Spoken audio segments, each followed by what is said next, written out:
Hello student, welcome to Jaggi classes.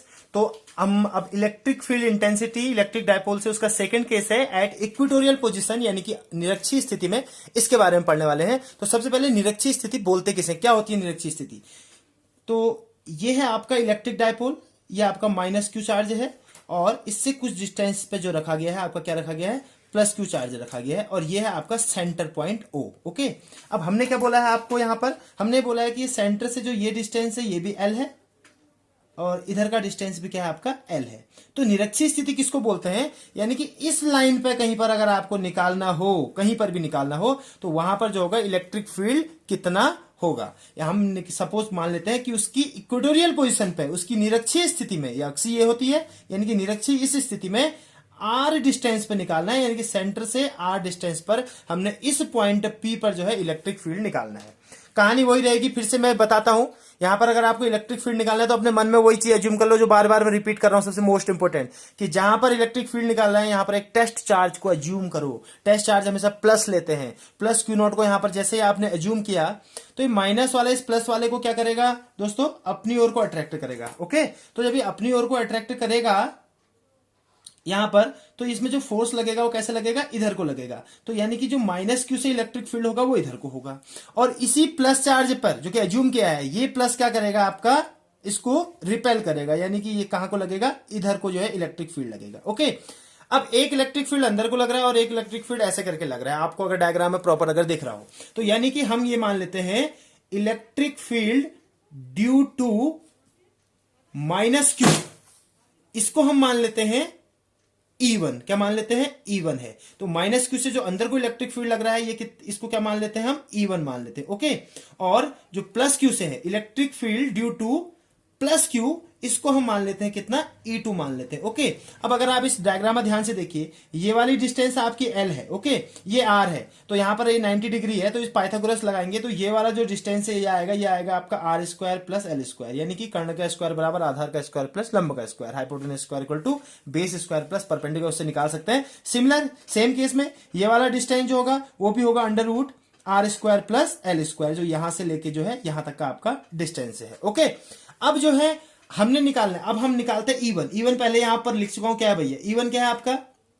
अब लेकिन एक चीज जरा ध्यान से सुनेगा, इसको अगर आप ऐसे करके समझिए, ये एक पॉइंट था जहां पर एक इलेक्ट्रिक फील्ड E1 कैसे आया, ये वाला इनसाइड को आया, E1 इधर आया, और एक इलेक्ट्रिक फील्ड E2 कैसे गया आपका, ऐसे गया। अब इस पॉइंट पे नेट इलेक्ट्रिक फील्ड कितना होगा, अब आप खुद सोचिए, कभी भी किसी पॉइंट पर अगर दो सदिश एक साथ काम करे तो यहां पर लगता है पैरेललोग्राम लॉ ऑफ फोर्स, बलों के या सदिश के समांतर चतुर्भुज का नियम, या तो आप उससे निकाल सकते हैं, या सिंपली क्या करिए, इनको दो कंपोनेंट में आप क्या करिए, तोड़ दीजिए। एक ऊर्ध्वाधर घटक वर्टिकल कंपोनेंट, और एक होगा आपका क्षैतिज घटक जिसको हम बोलते हैं हमारा हॉरिजॉन्टल कंपोनेंट।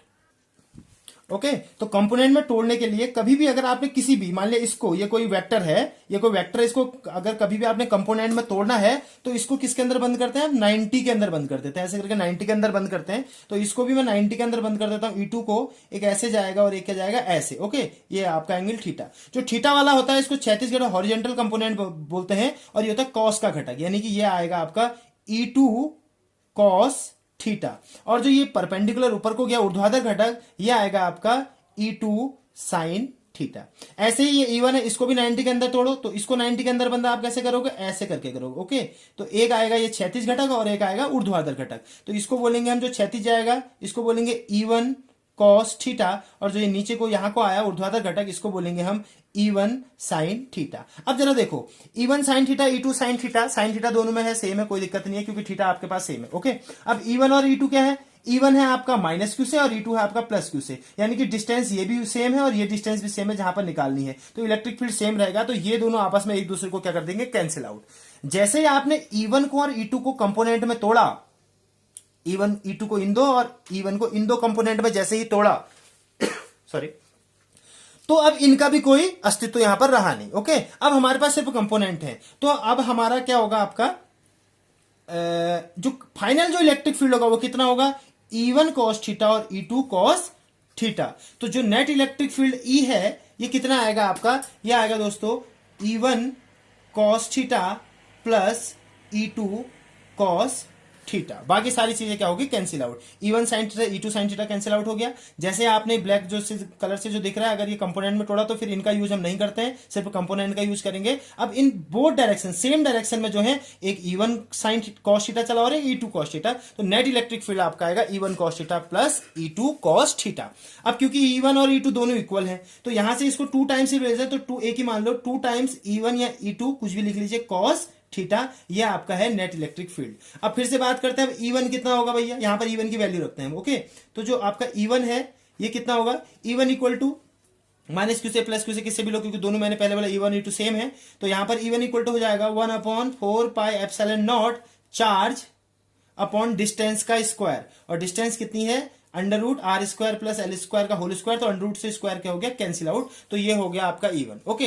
अब बात करते हैं, ये तो E1 हो गया। अब कॉस थीटा की वैल्यू निकाल देते हैं हम, तो कॉस थीटा बराबर होता है आधार बट्टे कर्ण, ओके, बेस अपॉन हाइपोटेनियस। तो थीटा अगर इसको मानते हो, ये भी थीटा है, क्योंकि ये अगर हॉरिजॉन्टल मानते हो आप, तो यहां पर थीटा बना, तो बेस क्या आपका ये कितना है L, और हाइपोटेनियस कितना है आपका under root R square plus L square, और इसको बोल सकते हो एल, अंडर रूट मतलब क्या होती है, पावर होती है हाफ, अंडर रूट को हम बोल सकते हैं पावर जो होगी कितनी होगी 1/2, okay.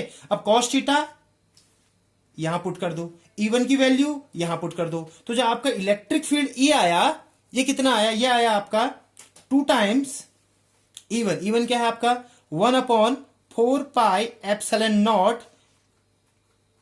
Q upon R square plus L square, और साथ में तो E1 और कॉस थीटा की वैल्यू क्या है, ये है आपकी, तो इंटू कॉस थीटा आएगा आपका L upon R square plus L square की पावर आपकी 1/2, 2QL। अगेन आई रिपीट, ये हो गया आपका P, क्योंकि P इक्वल टू कितना होता है आपका 2QL होता है, इसको भूलिएगा नहीं, यह आपका डाइपोल मूवमेंट हो गया। तो अगर आप इसको देखते हैं तो ऊपर तो आपका बचा P, ओके, नीचे आपका बचा 4 पाई एप्सिलॉन नॉट, और इंटू ये जो अपॉन में है R square plus L square की, यहां पर पावर 1 थी और यहां पर 1/2 थी, इंटू कर रहे हैं तो पावर ऐड हो जाएंगी, तो ये हो जाएगा आपका 3/2, यानी कि इसको और अच्छे से लिखोगे तो इक्वल टू आया 1/4 pi epsilon naught P upon R square plus L square की पावर 3/2, ओके।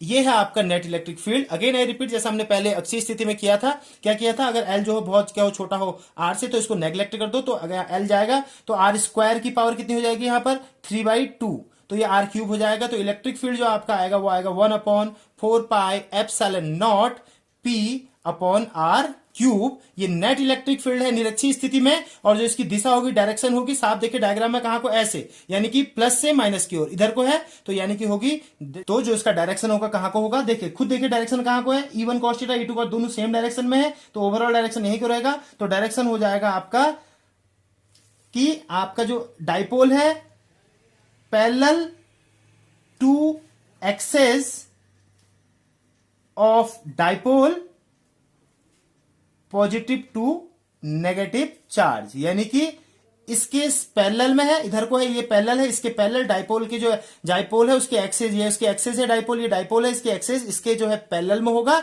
और प्लस से माइनस की ओर को होगा। और जो इसका पहला केस था वहां पर आपको क्लियर है, वहां पर क्या था, माइनस से प्लस, कैसे था माइनस से प्लस, उसको भी एक बार समझ लीजिएगा। ये हमने पढ़ा था आपका अक्षीय स्थिति में एंड ऑन पोजीशन पे, यहां पर दिखाया नेगेटिव टू पॉजिटिव चार्ज, कैसे, आप खुद देखो, E1 ज्यादा है, E2 क्या है कम है, तो ओवरऑल क्या है E1 ज्यादा है, तो E1 की दिशा क्या है, ऐसे राइट साइड को, यानी कि माइनस से प्लस, तो इसलिए आए negative charge to positive charge, जो आपने अक्षीय स्थिति पढ़ा। और जो आपने निरक्षीय स्थिति पढ़ा है आपका, उसमें है आपका जो डायरेक्शन है यह है parallel to the axis from positive charge to negative charge. Thank you very much. Please like, share and subscribe this video.